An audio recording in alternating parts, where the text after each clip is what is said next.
Confier son enfant à des professionnels dans le cadre des déplacements, à la fois c'est une chance, ça contribue à ce que je garde un emploi, à ce qu'on puisse faire autre chose parmi cette avalanche de démarches, de choses qu'on a à faire au quotidien avec un enfant handicapé. Mais à la fois c'est encore aussi un processus à accepter.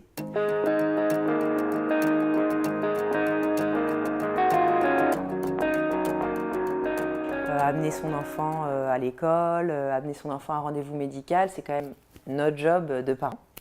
Et là, on va confier ça à un tiers. C'est pas rien, quoi. C'est pas juste un transport. Le chauffeur, évidemment, il n'a pas le même métier qu'un chauffeur de taxi.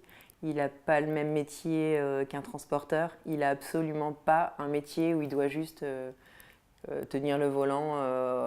Voilà, il a des situations particulières, différentes. Il doit être à l'écoute. C'est la personne à qui on confie notre enfant. Donc, nous, on a besoin de ce lien avec lui aussi, et notre enfant a besoin aussi de lui, de sa présence, de son sourire.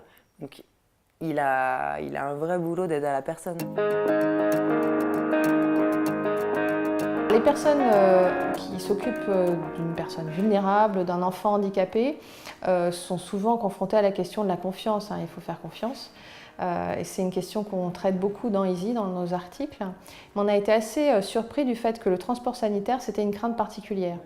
Les gens ont peur de ne pas savoir si le transport va arriver, ils ont envie de maîtriser le trajet. Alors ça, c'est vrai que la géolocalisation, ça peut les aider. Et puis par ailleurs, ils se disent que la personne dont ils s'occupent, qu'ils connaissent bien, parfois elle est difficile à manipuler, elle est parfois lourde, elle est fragile, elle ne sait pas forcément dire tout ce qu'il faut, elle ne sait pas parler de ses besoins. Donc ils se posent la question de savoir si les gens seront assez tolérants par rapport à ces difficultés. Et là, bien sûr, c'est la formation et puis c'est l'éthique du service qui compte. Il y a plusieurs typologies de patients. Il peut y avoir la personne âgée, il peut y avoir la personne handicapée. Chaque chauffeur est formé à ça. Carius a mis en place le Carius Car School, donc en plus de nos formations de base, qui nous permet chaque jour, via cette application, de répondre à des quiz sur, justement, ça peut être le secourisme, sur notre façon de conduire. Donc, chaque chauffeur a la possibilité, via son smartphone, de répondre à ces quiz et à se former au quotidien. Ils nous mettent à disposition pour les patients des applications pour la commande de transport. Ils nous mettent à disposition des outils de commande. Donc notre régulatrice, par le biais du logiciel, envoie directement les prises en charge des patients sur les smartphones de nos chauffeurs. Et de son côté, le patient, il a la possibilité de voir l'arrivée du véhicule, de son chauffeur, ça le rassure, il sait que le transport a bien été commandé, et voilà. Donc ça rassure tout le monde, les aidants et les patients.